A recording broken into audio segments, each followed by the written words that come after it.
Welcome to Adventures of an Entrepreneur with Bruce Bright Jr. Join the journey to become a successful entrepreneur with someone who's learning from experts and diving deep into the decision-making within his own business. Welcome to Adventures of an Entrepreneur. Today I'm talking with Angel Ribo. He is a CEO consultant. He goes by the CEO Confidant. He coaches CEOs all over the world, has a global brand, also has a deep mission and passion for helping underprivileged kids in Latin America. And we talk in depth about his nonprofit down there and what he does for them. A great guy. I love talking to him, learned a lot. Let's dive into it. Angel Ribo. Welcome to the show, Angel. How are you doing today? Very well, thank you. Thank you for having me, Bruce. And thank you everybody listening to us today. Oh, well, yeah. Thanks for taking time out of your schedule. I know you're a pretty busy guy. Yes, I am, but everybody is. So you're a coach of CEOs, you advise CEOs, but you haven't always been successful in where you are today. Why don't you tell us a little bit about your origin story, about how it all started for you? Yes, well, I mean, it's very early on. While I was in college, back in Spain, I'm originally from, near Barcelona. Since I was in college, I was always like working, and always, as I was able to speak English and Spanish, I always, was on some kind of international, environment, international arena. I was the president of an international organization, while in college. And, I started my international career literally when I finished college, because I started to work actually for the president of the university I studied on. And I started working at his office as an international programs coordinator, something like that. That was the title. And then, I moved to the UK to work for my first, American company ever. And that started starting going from, the UK into Latin America and then to the US. But since the 90s, I always worked for, large American corporations, mainly high tech, up until 2016. And then, I decided to become my own boss. And, as anybody else, you have your ups and downs, and you have, better companies, or maybe the same company and maybe a better boss, or and better leaders that are helping you, make progress throughout your life. And it's always a matter of being open. I felt always like, going from one country to another, conducting business in, when I counted the countries, I think it was like 30 something countries I had conducted business. Wow. I always felt myself like, I was a citizen of the world, so it was normal for me to reach out to people, even if I didn't speak their language, or even if I didn't really was acquainted with their culture initially. But at the end of the day, I think that there are these commonalities that allow us as human beings to connect with others, regardless of where you are. It can be as challenging, for instance, right now I'm, originally from Europe and I live in Texas, but you are, you right now live in Alabama. So it can be as challenging for a Texan to get along well with someone in Alabama. But I know you're not originally from Alabama, so you probably also had your challenges when you were younger, moving from one state to another. So what I'm trying to say is that most of our challenges come from uncertainty and maybe not knowing, and maybe being fearful of what can happen in the future. I would say that I was kind of very courageous and a little bit daring when I was a kid, and that probably helped me all the way. Yeah, definitely. I mean, that's a common feature with entrepreneurs. You got to be able to take some risk, and shows it paid off for you, for sure. Absolutely. Yeah. Risk. Yeah. I think risk is relative. Risk is not bad. Risk is not bad. If we were just enjoying taking risks, the problem is that probably when we were kids, obviously our parents love us, so much that they want us to get into trouble, and they want us to survive, right? Yeah. And they try to do the best they can with us, right? But also, I think that the risk has very positive things behind it. The concept of risk. You yourself, I mean, you told me before the conversation that you were a a basketball player, you still play basketball. For instance, we have had in Spain, very good basketball players in the NBA, as you probably know. Yeah. And many of them, those guys really took a lot of risks because Europe was not known in the basketball arena before, but they took a lot of risks. And eventually they became really successful here, and then they went back to Spain, and they made the Spanish national team win many world champions and European champions. Again, I think risk is fun. Risk is fun. We should probably like live more in the present moment, as opposed to thinking, oh, what might happen in the future if we did that. Just trust the process. Trust the process. It makes it more exciting too. If there's no exactly. risk, it wouldn't be worth it. Yeah, but you have to live it. People live obviously, not everybody takes risk positively, and and there's fear. And as you know, I mean, you interview a lot of entrepreneurs. There's a lot of entrepreneurs right now that they are in fear because of the uncertainty, because of the confusion, because of the frustration, right? Mm-hmm. I post on LinkedIn every single day, and I've been posting, for the last probably 12 months, I've been posting a lot about building bridges, like try to reunite, try to get together. I know there's a lot of reasons why we could be separated, that we could be like we're either on one side of the political aisle or another, or a religious or side, aisle or another. Yeah. That's the easy thing. In reality, I think that we are all genuinely good, and we are here to do good. I like that. Yeah, there's a lot of division right now, especially if you're watching the news or social media. It just amplifies it. It seems like it's everywhere. But we as broadcasters, I think that it's one of our roles is to be the leaders, to decide what we want to share with the world. Do we want to share unity, or do we want to share, this separation, this polarization? And it's up to us. It's not that we, I don't think we have to take sides in a way in which we have to separate from each other. I think that the beauty of this world is that we can help each other. And, I'm sure that when you started your podcast, you really wanted to make a difference in this world. That's why you did it. You had many choices, right? You could do many things with your time and with your life. And you decided to be the amplifier, right? You decided to be the conduit of, the experience of other people, so that you can help your audience. Yeah. You had choices, and you took this route. So I think that we are in a position of responsibility. This interview is going to be watched and listened to in many platforms, right? Yep. And some people will resonate with the message. And I think that, it's our role to help as much as we can to make this world a better place. I love that. I think you're perfect. I think you're right. Let's talk about your business, a little bit about what you do. Can you explain? Yes. What you do and how you started it? Yes. So I started it in 2016. I started my own consulting firm. So basically, as you very well said, my brand is the CEO Confidant. And the reason why it's called like this, it's because when I started my own business, actually, I didn't call myself the CEO Confidant right away. I just started to, analyze and think about what I had done in my life. How many companies I had helped, what kind of people had interactions inside those companies, where those companies were. And I realized that I had done a lot of work with a lot of corporations, mainly talking to the high level executives in those corporations. And that's why what I do today, as the CEO Confidant, what we do, because we are a team, what we do is we help both corporate CEOs and established entrepreneurs to bridge the gap globally for expansion and exposure. We strongly believe that going global, going international is a great way to accelerate the growth of your business. That's what I think, and that's what we do. I mean, it makes sense. The broader your audience, the more money you can make. Yeah, obviously you have to make you have to do your homework, right?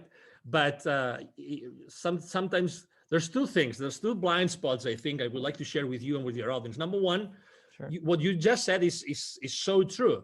But sometimes we think that just being on the internet, and maybe we think that just being in the internet, everybody in the world is going to see us.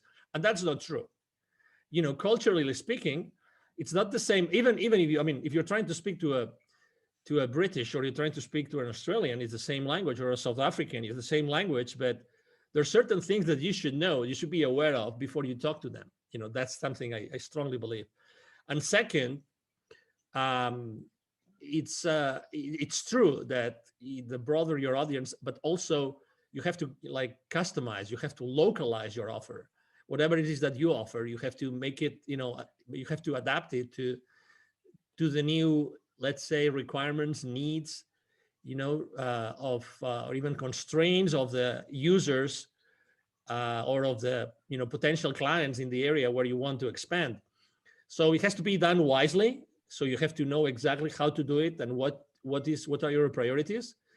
But yes, I think that we have been shown, regardless of the pain and the fear that a lot of people are going through right now, they have been going through for the last year. We have been shown that, we live in a global community, and something can in a relative short period of time, something can be global. Yeah. and can actually spread to the 7.5 billion people in the world, right? Like this, with the snap of been shown this year. Exactly, with the snap of a finger. So that means that we live in a global environment, and we can definitely help each other. And there's many opportunities out there. We just have to focus on achieving, certain results, and just make sure that you do the right things. Yeah. So what you're saying is you want to have a broad audience, but within those smaller audiences, you have to personalize it for that region and that culture is what you mean. Is that what you're saying? Yeah. So it's like, again, when we start our business, we want to make sure that we have some audience, right? We have some potential clients out there, but sometimes we're trying to go so broad that we forget the most important thing. You don't want to have any kind of client. You don't want to serve any kind of people, right? You want to serve everybody. You want to serve every, potential male or female out there that could benefit from what you do, right? So I think that the more you specify and the more you talk to a specific audience that you feel comfortable serving, the better job you do. So imagine that you want to expand your business. Imagine that you're proficient in Spanish, or you have someone on your team that can help you localize your practice, whatever that is, your services. So if you want to go out there, I think that you will want to be speaking to that audience the way that you want them to listen to you. Okay, it's not just going broad and talk to everybody. Let's say you want to go, to Colombia, right, in South America. So you want to speak specifically to the people in Colombia that you want to serve. You don't want to serve everybody. You want to serve certain people that have certain requirements or certain needs or certain wants, right? So you have to be very specific. That's why I think that, yes, it's good to go global, but you have to be specific. You have to talk. And sometimes, again, we are fearful of being very specific and niche down a lot because we think that we might lose clients, but it's the other way around. The more specific we are, the more we are able to talk to what people really want. I think the better it's going to go in an international, let's say, expansion, strategy or initiative that we might want to engage with. That makes sense. Mm-hmm. Yeah. So you speak Spanish and English? Yes. So do you specialize in mostly Spanish and English countries? How do you deal with a country that doesn't speak one of those? Yes. So I speak French as well. I speak Portuguese. Okay. And I also speak Catalan, is a language that we speak in the northeast of Spain. So when I'm going somewhere else, I have business partners that help me. Okay. With French, English, the reality is that you can reach out to, and Spanish, you can reach out to literally, probably over 1 billion, far more than 1 billion people in the planet, right? So, and when I go to, for instance, to a specific place in Asia where I don't speak the language, I typically rely on local partners that can help me, do that, can help me localize my services, speak to the people in their own language, have the introductions that they need made for me, these kind of things. Again, it's this, as anything else. It's like when you're practicing your throw, right? You're a basketball player. It's the same thing. How many times have you tried a certain type of throw? How many? thousands. let's say exactly. Let's say a specific throw that you really like and you're really successful on, okay? Because you're very proud of it. You know, you said thousands, right? So it's the same with a business. I've done this thousands of times for so many people that for me doing that, I mean, I'm not perfect. Obviously, I have my own flaws and I still make mistakes. But in reality, when you do something so many times, you eventually do something right. Yeah. And that's what I offer, right? That's the value I offer to my business partners today. I get that. And so when you were working for these companies and you were helping them, when did it click when you were like, I think I can make money for myself and make a little bit better living for myself? What changed? Because I'm sure you were making good money helping these companies. Yes, exactly. Yeah, absolutely. I think that, everybody finds themselves, uh, everybody finds a point in time, a moment in your life in which you think that you have to do something else, right? um, I think that it's very important for all of us, young or old, whatever, it doesn't matter where we are, to be open and to be listening, to be listening to what's going on in your world, in your friend, with your friends, with your family, with your relatives. I think that you have to be open to listen. And sometimes you have to make decisions like, I want to spend more time with my family. I want to spend more time with things that are really going to change the world. And I was exposed for so long. I was working in Latin America and I was seeing so much poverty all over the place that at some point I said, I have to do something in my life, which is going to be, you know, basically giving back to all those communities that I was doing business in. And I think that I have to be the connection between all those executives I helped in that continent in Latin America and all the people that I saw that were suffering, were in poverty and were in pain. And I think that was the trigger, the need to give back, the need to go back to the world, in this case Latin America. And as you know, you've seen on my resume or on my bio that I created, or we created together with two other executives, we created Wisdom for Kids, the foundation that we help underprivileged kids in Latin America become entrepreneurs using the local resources. So I had helped so many entrepreneurs, and I had also helped so many companies that we decided, all three, we're three co-founders, we decided to start Wisdom for Kids and to start giving back. I would say that was one of the reasons. So you just found a deeper purpose. You said, I have to do something Yes, that gives me more freedom, allow me to give back. Yes, exactly. And again, it doesn't mean that I didn't take risks. Obviously, we all take risks, probably more risks all the time. Exactly. But it's okay. It's like sometimes we are too constrained ourselves by the fact that we want to fit in. We are looking for social approval, right? And we have to measure our words to the point. I mean, we are too resistant to what's going on around us. We are always analyzing, why did he or she say that? What's the reason behind it?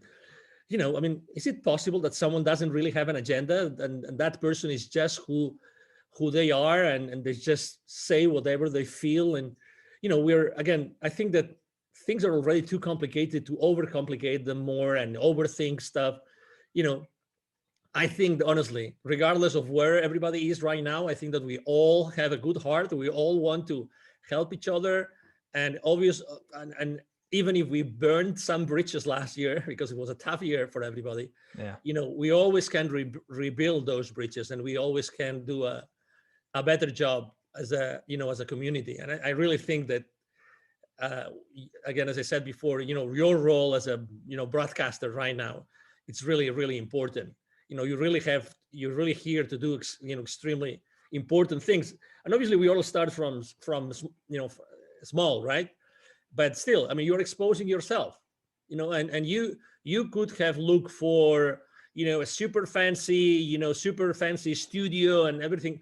I mean, I see that. I mean, I see where you are. I picture myself where you are right now, and I feel so much identified with yourself, that again, you're being yourself. You're fearless, and as you are exposing yourself, and that's sometimes it can be weird, and you can you can be uncomfortable with what you're doing, and but it takes. I remember the first time I shot a video with myself of myself, the first time ever on Facebook that they went live. I mean, I was under so much pressure. I mean, I wasn't interviewing anybody. It was just myself talking about myself and about my life. And I was under so much pressure that as soon as I hit, stop broadcasting, stop on Facebook, I remember crying like a baby just because the pressure was so high. It was so, and I had been in front of literally over 1,000 people on a board, on a ballroom. I had, and I have spoken publicly for many, many, many years, but still, we are human beings and we have to acknowledge our limiting beliefs and our fears. That's who we are. Yeah, I kind of pieced this together. I'm in my closet right now. I kind of turned it into a studio. Cool. I built a desk in here. That's what my computer's on. My sister painted this banner. So I'm just kind of. How old is your sister? Huh? How old is your sister? She's 19, about to turn 20. Yeah. Awesome. So she's in college too, but yeah, I asked her to paint me something and she knocked it out. You see how simple it is? I mean, you're a great example, Bruce. You're a great, great, great example of what we should all be doing. And my favorite mantra when I speak with and work with, both corporate executives and with entrepreneurs is take imperfect action now. Take imperfect action now. I like that. So, yeah. So, I mean, I love it that you involved your sister. I love it that you're doing it in the closet. So, you have your own space, like your private space, right? And you also have, there's a jersey on the wall. So it means that you like sports, right? Yeah. And people that know more about NFL than myself, they will identify, or football, will identify that jersey better. I'm coming more from a soccer kind of life, being originally from near Barcelona. But yeah, again, what does it take to start your own broadcasting station, right? So not much, just wanting to do it. Yeah, not a ton. It's just more time, really, more effort than anything. Exactly. Want to do it. Exactly. So it's you're a great example. So I really congratulate you, Bruce, for what you're doing. Well, thank you. I like what you were saying about everyone is generally good, because that's a positive outlook. I think it shows something about your mindset. I like talking about entrepreneurs' mindsets and kind of how they think. And most of the entrepreneurs I've met all have very positive mindsets. They're always seeing opportunities in things. And the fact that you said most people are generally good, it's kind of a glass half full perspective, which I think is really cool. Have you always been a positive kind of guy? I think looking for opportunities? Yeah, I think that everybody is genuinely good. Everybody, honestly. But we, again, sometimes we get into that space in which we want to defend ourselves. We want to, try to justify ourselves, which we really don't need to, because when we do that, we're trying to fit in. We're trying to be socially acceptable for someone or some group, whatever that is. Again, I'm as you can imagine, I'm extremely respectful. The only way you can do business in so many countries is if you are extremely respectful and you honor the cultures and the people that you meet all the way, right? For so many years. And obviously, if you walk your talk, right? If you walk your talk, that's the only way you can do it. I would say that, yes, my father is one of the most positive, optimistic, people I've ever met in my life. And I think that he's made a huge impact in my life. I remember going to he always was an executive in large corporations. And I remember going to his companies over the weekends since I was a kid. And I remember playing with other shareholders of those companies. I remember playing with the forklifts on those manufacturing plants and these kind of things. When you're a kid, you play with anything, right? So I was always with him and learning and going around, walking around those manufacturing plants. And I was extremely happy. I was just with my dad, and I wanted to learn and I wanted to get to know more things, So it's from that place. It doesn't mean that I have had a lot of challenges in my life. It's just the way that you face those challenges. It's the way that you get to play with the cards that you're being dealt or Yeah. you're being given. If you're and again, I always felt like, for me, learning languages very early on in my life, foreign languages, was like the perfect thing to have as a place of safety for me to go all over the place. So obviously I meet a lot of people that I have met a lot of people that speak other languages that I don't, but still, there's always some common language that you speak. Or for instance, I am a member of the African Chamber of Commerce here in the Dallas Fort Worth area. So I meet with African government delegations very often. Some of them speak English, some others they don't. But there's always a common denominator. There's something that we can do, and we can always draw, and we can always use our hands and our eyes and our expressions, and there's so many things that we can do. Again, I think that the world itself is full of opportunities all the time. Yeah. Not necessarily everyone starts on the same level, but there's definitely, everyone has opportunities. You just got to make the most of whatever you've got.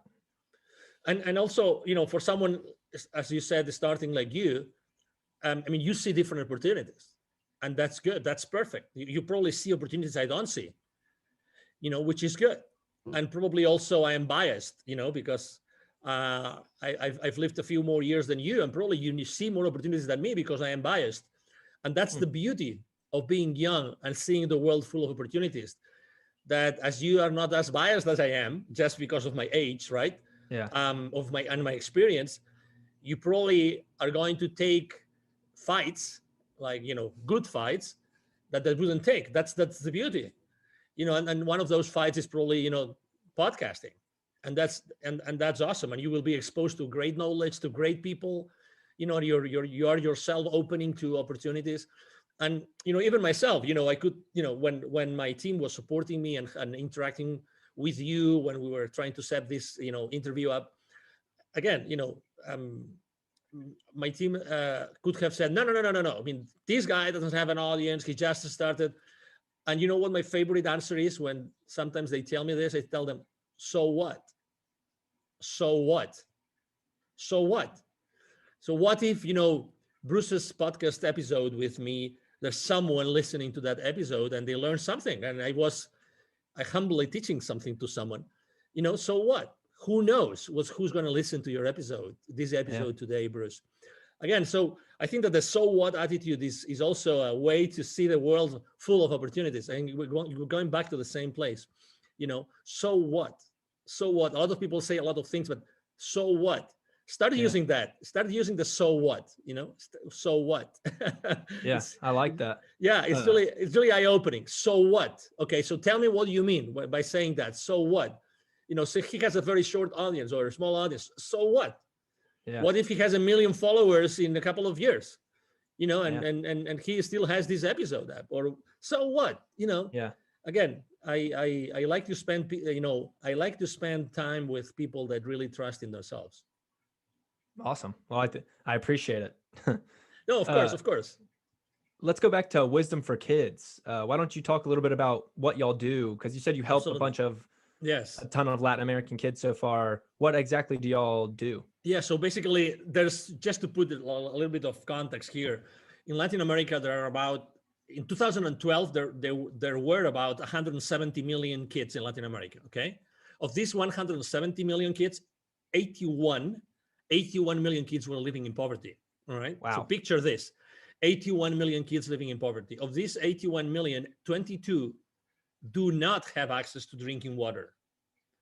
Okay, they do not have access to drinking water. So they have to really figure out how to do it, how they're going to drink water and find water and get themselves, washed, whatever that is. It's challenging. So basically what we do is we identify communities that have, kids in need, and there's different levels of poverty depending on what community is, if it's a urban, suburban, rural, or even indigenous. And then we go to those communities, we talk to the community leaders, and then we ask them, we would like to do that. The first question they always ask us is, how much is it going to cost us? All the time. How much is that going to cost us? And we always say the same thing, nothing. And then they say, why? Wow, that's awesome. Why would you do that for our kids? And I say, well, because it's our mission, right? And we don't have any hidden agenda. That's what we do. Actually, we are extremely cautious about all the information that we gather from the kids. We really don't have a registry. We don't keep any information. We just make sure that we are connected to these community leaders. And then we go to those communities. We ask those leaders to bring all those kids together, and then we basically deliver them workshops. We have those workshops in which we basically work a lot with those kids so that they realize, we inspire them to realize that they really can do anything with their lives, and they can really do great things in the world. We believe that every human being has an unlimited potential, and the kids, obviously, they have much more potential than us because they still haven't been biased by adults and education and the rest of things that in society that try to kind of cookie cut us. And probably you understand what I mean.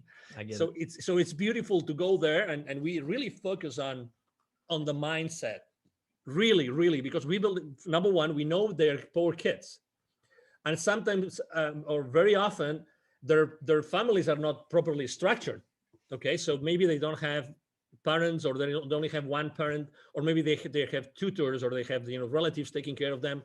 So we work a lot on self-esteem, a lot, and we do very uncomfortable and not uncomfortable and unconventional things with them. Like it's not a whiteboard kind of teaching or training workshop. No. It's experiential. Okay, so we dance, we jump, we sing, we play, and we have a lot of interaction. So it's 2 hours, like we are fully onto the experience. We as volunteers of Wisdom for Kids, and we even do we have a meditation, a 20-minute meditation, full of very powerful affirmations. Right. So the outcome of those workshops is typically that those kids say, wow, they didn't know that was possible. They didn't know that they really deserved everything that they do. Because again, we do a lot of work on their mind because when you really are able to connect yourself as the volunteers of Wisdom for Kids with those kids at we call it at a certain energy level, because the kids jump and they want to have fun. If you've ever babysat someone, or you've been in a classroom with young kids of an elementary school, for instance, that they really want to have fun. The kids want to have fun. If you give them an excuse to have fun, the first 5 minutes of the workshop is dancing a song. And it's one of those very, like, I would say, dance electronic song, very like, upbeat, super, jacked up kind of song. The kids love it. I mean, they don't know me of anything. I love to start the workshops myself. They don't know me of anything, but as soon as I start jumping and doing silly stuff before them, in the front of whatever the auditorium is, or the class is, or the room is, they start jumping with me. They just want to have fun. Yeah. And that's this childlike attitude that very often I talk to entrepreneurs and to executives, which is this curiosity. And it's wonderful to be able to work with kids, because they have this intact curiosity to embrace what you're telling them. And we ask them, what do you want to be when you grow up? What would you like to do? And sometimes they say, I would like to be a police officer. I would like to be part of the army, whatever that is. And we help them understand that whatever they want to be is going to be okay. They don't have to be whatever the society is going to tell them. Be whatever you feel like is going to make you happy. Wow. We need to be more happy. We need to be, and we want to teach that to them. And we make sure that they keep on like doing the same things that we do during the workshop, and we give them a booklet, literally. And we obviously, all the community leaders know where to find us. And and we know that we really make a difference every time that we go to one of those communities. Wow, that's awesome. I was gonna call it education, but it sounds more like an inspirational kind of It experience is. It rather is. than rather It than is. just education. Exactly. It's been studied. Training is training, and you learn stuff or you remember stuff. It's like let me make a comparison here. It's like I think that our lives are very often like there's milestones in our lives which are related to specific songs, right?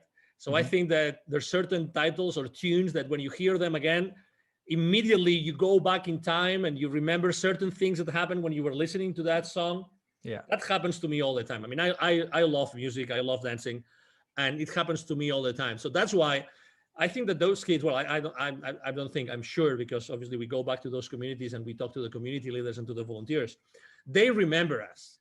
They remember us. They see us when we go back to the community and then remember that they had a blast with us, because they will never forget that experience. They never had that experience before. I mean, we spent, Bruce, so that, we spent 2 years and two PhD students working on this workshop. I mean, two PhD students in the educational arena, right? So there was one of our founders is a professor, he's a former professor of actually two different colleges in Mexico, and he taught thousands of teachers. So right now there's thousands of teachers in Latin America that were educated by this gentleman. Yeah. So, and he has like 70 plus textbooks right now being used. So Wow. we really took it seriously. We really wanted to make a powerful workshop that would change the lives of those kids, during and after our delivery of the workshop itself or Yeah. themselves. And where do y'all get these volunteers? Are these Yeah, local they can go volunteers, or to. do you bring them from America? Actually, they can. I mean, we receive requests, all the time. If you go to wisdomforkids.today, wisdomforkids.today, there's a place where you can actually sign up as a volunteer. Wisdomforkids.today, and that's where we get our volunteers. Obviously, also the word of mouth. When we go to communities, people want to engage, people want to be with us, and people want to be able to be part of this and follow up with the families afterwards. I mean, that's why I said what I said before. I mean, I think that people are genuinely good and they really want to make a difference. Yeah. Oh, just had a question. I forgot. Well, That's okay. So back to your business, do you have any like future goals that you see yourself 5-10 years down the road? Do you have kind of like a vision? I know a lot of people Yeah, have one of long-term visions. yes. So I consider myself a connector of the unconnected. I think that there's a lot of people that need connection. I think that just last year, just the last 12 months, Bruce, there's been literally millions of people that have lost connection at some point, at some level. Connection with others, connection with institutions, connection with the rest of the world, with the rest of the community. So I consider myself someone who really wants to help people connect, okay, to help people connect. And that's why I said, I was so blessed to be able to work with, so many high level executives throughout my life, that I think that my mission is to connect as many people as possible and make them aware of what's happening at the bottom of the world, at the bottom of this society, which is the underprivileged kids. And Yeah. we have a huge responsibility, I think, as human beings, to make sure that we really take care of the ownership of these kids, the children of the future. I think, the children of today, which is going to be the future of leaders. our world, right? So I think that we have to be there. I think that, so that's my goal. My goal is to be able to help as many thousands or hundreds of thousands of kids in Latin America as much as possible, but also making sure that we connect these people with, these very high level executives with these people that are suffering today, the people that live in poverty. And that's my goal, to keep on being a connector, to keep on being extremely present in the corporate world, but making sure that my message transpires, the message of supporting the ones that need it the most. Okay. Yeah. And that's what I am. I consider myself, I sometimes, interview, C-level executives, and I am I'm extremely picky about the interviews I conduct. But when I do that, I make sure that there's always a message. There's always this individual that has this amazing personal story that eventually kids can relate to. I remember, I mean, I when I started Wisdom for Kids. Actually, I started recording messages from CEOs and from C-level executives, so that I could use those messages to inspire the kids. So actually, I bring those messages from CEOs in America to Latin America to show those kids that they can become entrepreneurs when they grow up. That's awesome. That kind of ties back to your global brand, because the more reach you have as a brand and as a person, the quicker you can accomplish this mission or help more kids. Absolutely, I agree. Yeah, I totally agree. I mean, I couldn't agree more. It's like, again, I my exposure, my impact, my influence is just it's just to it's just a conduit for being able to help the most underprivileged be inspired by the most enlightened, or the most empowered, or the ones that really have powerful messages, or the ones that have accomplished so much in the world today. That's why, again, my presence in the corporate world is so strong, because I want to nurture all those relationships so that we can all together reach out to the most underprivileged, but together. Yeah, I love that. I like talking to people with a deeper purpose, and that you clearly have a really admirable one. Thank you. I also ask this. I usually ask all the people I interview this because it's interesting to me. Do you have a morning or night routine that you kind of stick to? Because I've found that most entrepreneurs they're like really rigid in their morning routine. They wake up and they do the same thing, kind of. Do you have one of those, or? Well, I have affirmations. Um, I have to say, I used to. So depending on the, I mean, number one, I really don't want to be hard on myself. Okay, so everything I do is fine, and I am very compassionate with myself, because otherwise, there's so many things going on in my life, and I have kids, and I have to take care of the kids and the family and the business and my clients and my team and everything, right? So that's the first thing I would like to say. So I mean, there's things I do, and I do consistently, and there's other things that I do from time to time. So, for instance, I have my favorite affirmations. I have my favorite YouTube channels that I follow. That I have my favorite videos that I play in the morning. I have my favorite things I journal on, and that's what I feed my my brain, and what I feed my being. Yeah. I meditate every single morning, and I have a meditation group that I meditate every single morning. I've been meditating with them for the last 1,100 something days, literally. Wow. Every single morning. We are a group of 9 people from many different places, and we follow a practice which is called the intention experiment, which was intention experiment, which is actually inspired by a book called the same way, in the Intention Experiment, by Lynn McTaggart. Which every week we intend for something different, and it's actually one of the anchors of my day. You were asking for this, so yeah. I think that it's really nice to start the day in a place where you are actually giving yourself, for others, and intending for something. We intend for something good every single week, and it's a nice way to start the day. Awesome. Yeah, I asked that because I usually try to pick up a few and try them. So I've been taking cold showers every day, and that's terrible, but I've been doing it for like a week now. I wake up at 6 a.m. every day now for like the past month or month and a half. I don't journal. Journaling is the one I just can't get myself to do. I don't know how to do it. I'm not good at it. But meditation is something I've tried. It's hard. Yeah, I do the shower. It's funny that you mention it.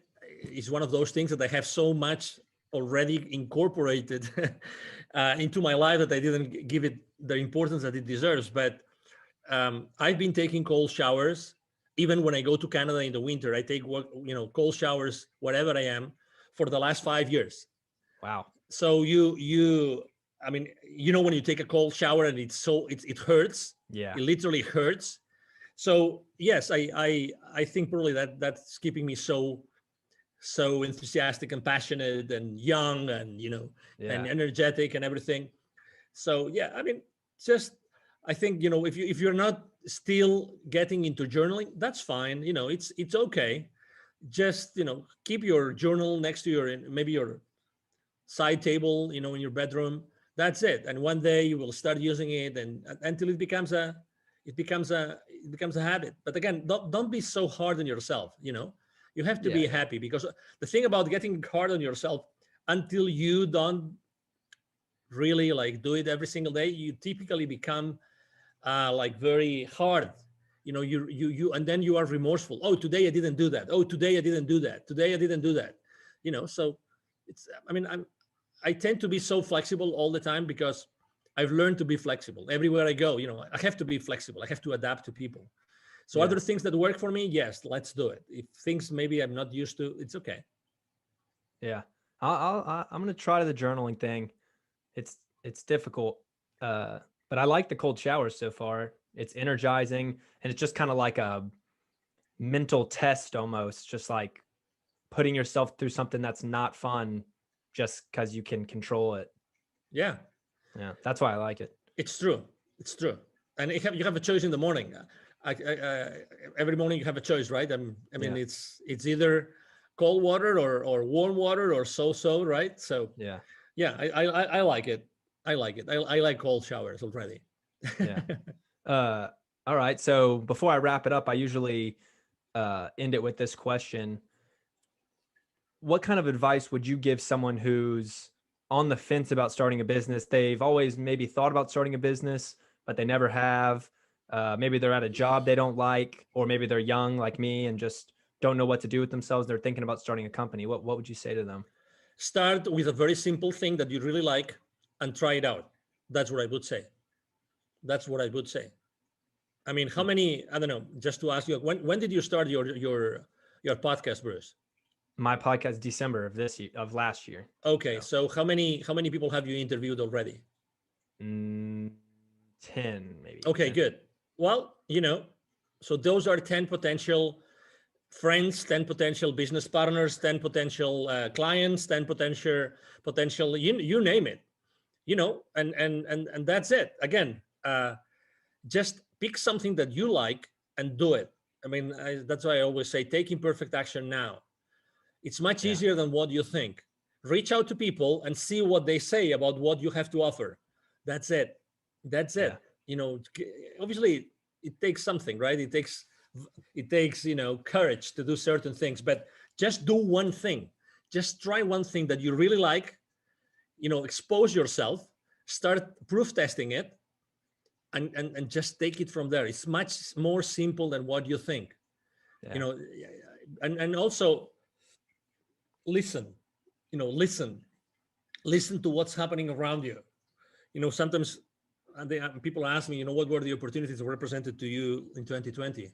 Well, one of the opportunities is that there was so much, fear and so many people being unemployed, and there's so many things happening, and these emotions and these feelings and you said it very well. You see it on TV. I mean, I had never seen so many people yelling at you from TV. I mean, literally yelling. I mean, have you seen that? I have seen that. Oh, yeah. I mean, on the news, yelling at you. It's like, so, just be gentle with yourself. Try something, try one thing, try doing it, in your environment around you, in your community. Try if it works. You know what people need because you see it every day, because you listen to this and you hear it every single day. And that's it. Try it. Try it. I was the other day delivering here in the Dallas-Fort Worth area for one of the business accelerators. I was delivering a webinar on pivoting, on reinventing yourself, right? Yeah. So, hey, it doesn't take anything to reinvent yourself. Just try it out. Just try it, proof test it, look for people around you, your friends, your business partners, your acquaintances. Ask for references, ask for people that you would like to talk to, and eventually you will be delivering so much value that you will be able to charge for it. Yeah. So don't be hard on yourself. Start somewhere and start giving away value. Talking to potential clients. It's much simpler than what it looks like. Really, it's much more simple. I know there's fear. I know that you have to pay your bills. I know that you have probably your mortgage. I mean, I get it. I was there too. I mean, I understand it. I know that you have probably your college, loans, all those things. I mean, I know that, but still, what does it take to you to choose between, social media browsing or reaching out to a potential client? One game on TV, as much as I like sports, or talking to someone that can become your business partner. Yeah. Again, it's your choice. It's your choice. It's your choice. I mean, as Tony Robbins says very well, your wealth is proportional to the amount of people that you serve. So start serving people. Start to serve people around you, and you will find the solution. You will find the answer that you're looking for. That's great. And you can always tweak it as you go, make it better. Absolutely. You can. The imperfect version you're going to put out isn't going to be great, but you might get the ball rolling. Yes, exactly. Yeah, great. Is there anything I haven't brought up that you want to talk about that you're excited about? Oh, no. Maybe just to give your audience my contact details in case they wanted to reach out to me. Again, my name is Angel Ribo. Ribo spelled as in R-I-B as in boy, O. And my brand is the CEO Confidant. You can see me. You can find me very easily online. I'm everywhere you can think of. The CEO Confidant, Angel Ribo. You can go to LinkedIn. I'm very active there. I post every single day. I post both business-related content and personal. I believe strongly in building bridges and helping people. I have supported so many people launching their initiatives, their podcasts, launching their books. So many things. And if you want to reach out to me directly, just send me an email to angel@angelribo.com. Angel@angelribo.com. Again, Ribo spelled like R-I-B as in boy, O. And thank you so much for the opportunity, Bruce. No, yeah. Thank you for coming on. Perfect. We'll put all that in the show notes also, so they can get it there. Beautiful. Thank you. I appreciate you, Bruce. And thank you, everybody listening to us today. Yeah. I'll talk to you soon. Talk to you soon. Bye-bye. Yeah. Thank you guys for listening to this episode. Please rate and review the podcast if you are enjoying what I'm talking about. I'm trying to grow the podcast and get it up in the rankings. I'm having a great time doing it. I hope you guys are enjoying it. I've got some big interviews planned for the future. So stay tuned and talk to y'all later. See ya.